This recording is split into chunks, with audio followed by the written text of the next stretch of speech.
Hey, Courtney Smith here, and at the request of one of my YouTube viewers here, let's talk about what's happening in the repurchase or repo market, something near and dear to my heart.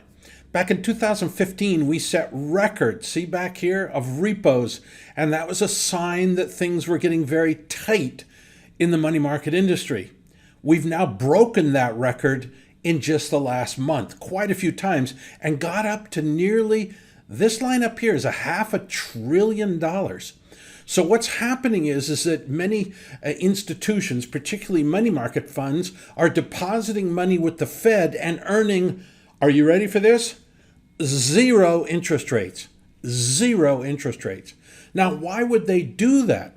Well, part of the reason is that there's a shortage of treasury bills out there, things of super good high quality. And so they just deposit their money at the Fed, which of course is super high quality. They know they're going to get their money back, but they earn no interest on it at all. And there's not enough bills and bonds. Why? Because the Fed has bought them all. So a lot of money market funds, for example, are not allowed to buy certificates of deposits or euro dollars because the credit is too low. They have to buy AAA.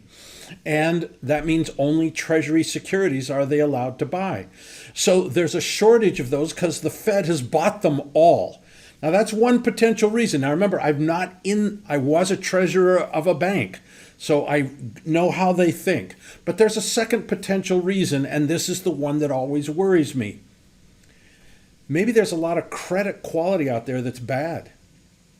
Maybe these banks normally, as I did when I was the treasurer of a bank, of a Swiss bank in fact, I would look at my balance sheet, I'd have all this money, and I would then invest it.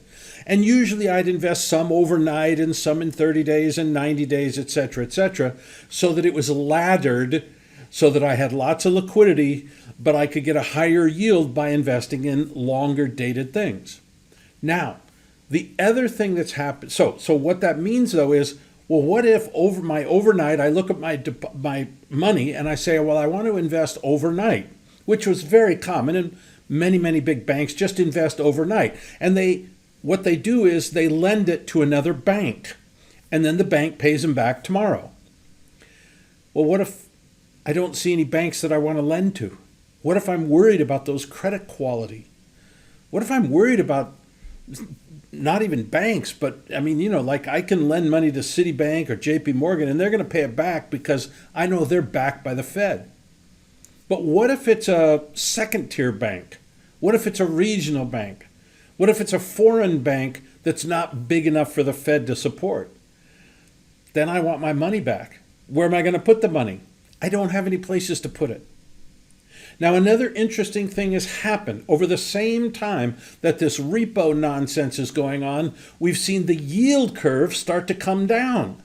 In other words, long-term interest rates are starting to bull up. The interest rates are going down, bonds are going up at the same time this repo stuff is going on. So I think some people are buying bonds.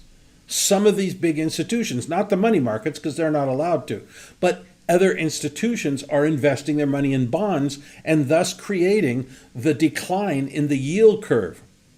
So I thought I'd let you know, right now there's no crisis, but anytime you just deposit a bunch of money and get zero interest rates, you got to stop and think, what's going on? Now you know what's going on. Talk to you later.